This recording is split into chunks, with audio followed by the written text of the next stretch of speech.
Salut à toi et bienvenue pour le jour numéro 4 de la fac voyage.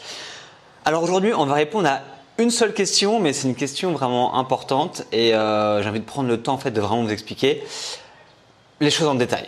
Alors, la personne qui nous pose la question, c'est Fabien et il nous demande comment fais-tu pour voyager sans te ruiner? Bon, alors là, c'est une vaste question. J'ai d'ailleurs consacré, on va dire, une partie entière du livre, c'est-à-dire 1, 2, 3, 4, 5, 6, 7, 8 chapitres, non 7 chapitres entiers sur cette question-là dans le livre Voyage à durée indéterminée. Mais je vais vous résumer un petit peu tout ça en moins de 5 minutes. Alors, comment est-ce que je fais pour voyager sans me ruiner? Déjà, en fait, il faut que vous compreniez, ou que tu comprennes, Fabien, qu'il y a 4 composantes dans un budget voyage et que tu peux jouer sur ces 4 composantes-là pour voyager moins cher. Donc, les 4 composantes sont la première, le logement, la deuxième, le transport, la troisième, la nourriture et la quatrième, les activités. Donc, c'est ces 4 composantes qui vont faire ton budget de voyage et ce que tu vas dépenser comme argent. Il faut savoir que ces 4 composantes peuvent être en fait influencées par 2 choses. La première, c'est le pays que tu vas visiter. Donc, parce qu'il y a des pays qui vont être beaucoup plus chers et des pays qui vont être beaucoup moins chers. Par exemple, si je suis en France, me faire un resto en France, ça va me coûter, on va dire en moyenne 10, 15 euros. Me faire un resto ici au Vietnam, ça va me coûter entre 1 et 5 euros. Allez, pour être large, mais c'est plus, on va dire, sur le côté des 1. Donc voilà, le coût du pays, en fait le coût de la vie du pays va influencer énormément l'argent que tu vas dépenser. Et la deuxième variable sur toutes ces composantes du budget voyage, c'est en fait ton style de voyage. C'est-à-dire que tu vas pouvoir décider de l'argent que tu veux dépenser pour chacune de ces composantes. En gros, tu choisis ton budget voyage. C'est pas quelqu'un qui va dire il faut que tu dépenses tant pour tel voyage. Par exemple, sur les 4 variables, on va prendre les composantes une par une pour t'expliquer clairement. Si on prend la première composante qui est le logement, tu peux choisir de rester dans un bel hôtel. On va prendre l'exemple du Vietnam où je suis actuellement parce qu'il y a plein de gens qui sont ici, qui voyagent et qui veulent venir ici. Tu peux très bien dormir dans un bel hôtel qui va te coûter 200 euros la nuit. Tu peux dormir dans un petit hôtel, une petite guest house familiale qui peut te coûter peut-être 10, 15 euros la nuit, 20 euros la nuit. Tu peux choisir de dormir dans une auberge, en dortoir qui va te coûter peut-être 5 euros la nuit. Et encore mieux, tu peux décider de faire du couchsurfing qui va te coûter 0 euros la nuit. Donc tu vois déjà que selon le choix de ton standing sur le logement, tu vas pouvoir avoir un budget qui va être différent. Sur le transport, c'est pareil. Tu peux très bien choisir de te balader ici. Au Vietnam, tu peux très bien te balader en train, tu peux très bien te balader en bus, tu peux t'acheter une moto comme j'ai fait, te balader en moto, ce qui est vraiment pas cher.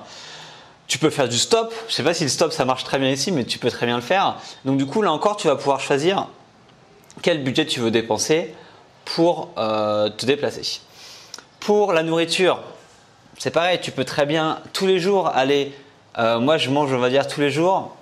Je vais toujours me prendre, tu peux très bien manger juste des banh mi et des pho. Les banh mi c'est 50 centimes et les pho c'est 1 euro. Donc tu peux très bien te nourrir que de ça et vivre très bien. C'est ce que font les Vietnamiens et ils s'en sortent très bien. Donc c'est la nourriture de rue. Ou tu peux très bien dans des restaurants un peu plus touristiques ou un peu plus type on va dire occidental et dépenser 5 euros, 10 euros. Pour 10 euros tu manges comme un roi ici. Donc là encore tu peux choisir ton budget nourriture. Pareil pour l'activité, dans la 4e composante, les activités, tu peux très bien choisir de faire des choses super chères tous les jours ou de rien dépenser en activité.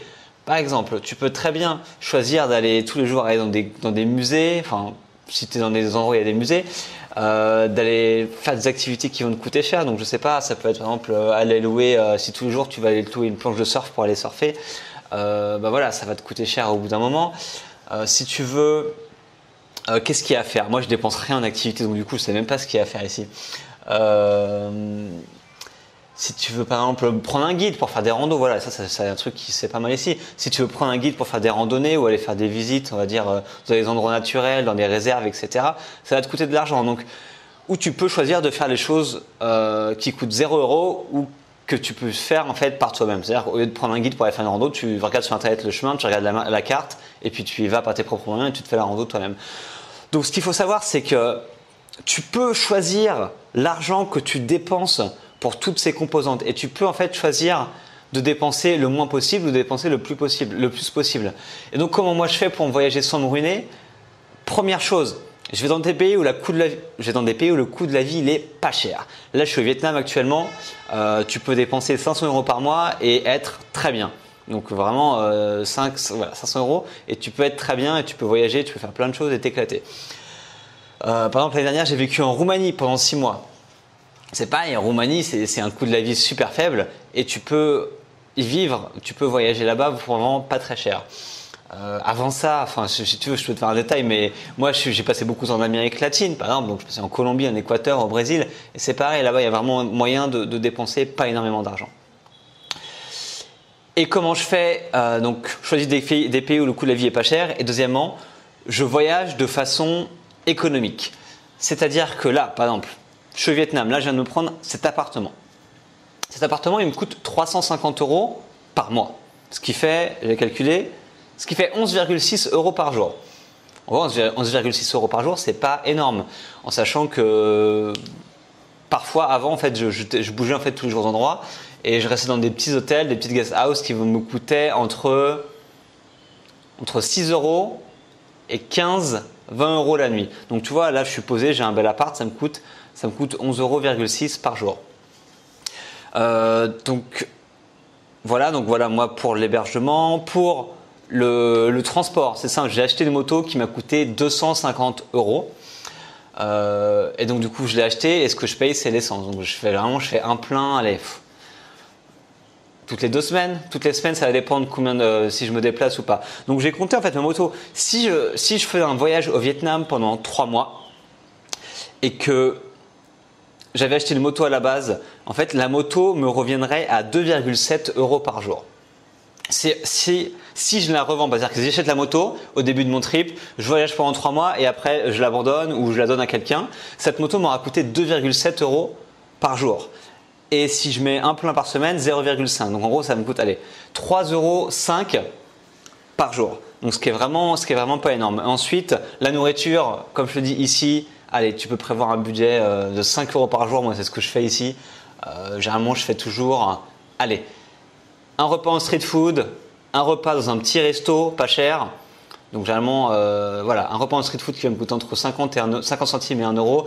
Un repas dans un petit resto qui va me coûter entre 2 et 3 €. Et après, je fais un repas chez moi. Donc je vais acheter des fruits et légumes au marché, des œufs, du poulet, etc.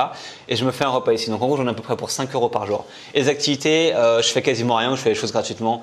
Je vais à la plage, je vais nager à la plage, c'est gratuit. Je vais faire des balades, c'est gratuit, etc. Enfin voilà, il y a plein de choses à faire que tu peux faire gratuitement.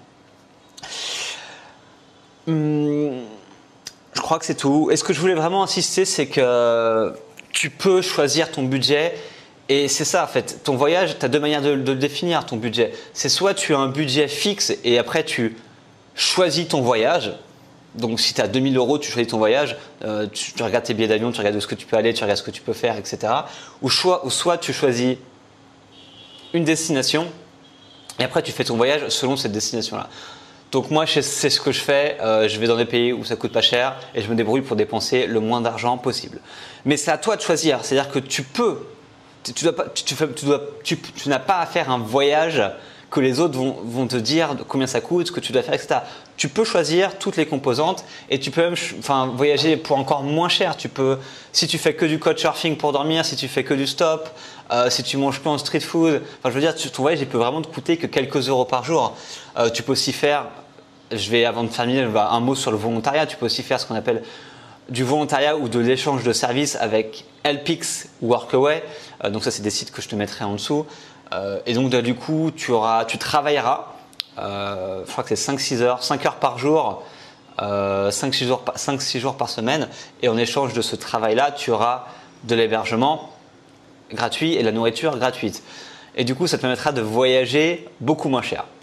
Donc juste, avant de terminer, il y a une centaine de pages sur le livre, une centaine de pages dédiées vraiment à comment on fait pour voyager moins cher. Donc si tu ne l'as pas, je te conseille de te le procurer.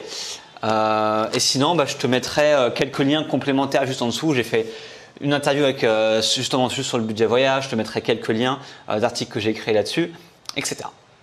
Donc voilà, tu peux voyager pour pas cher. Moi, je le fais depuis des années et tu peux le faire aussi. Donc, j'espère que ça a répondu à ta question. Et on se retrouve demain pour le prochain épisode. Ciao!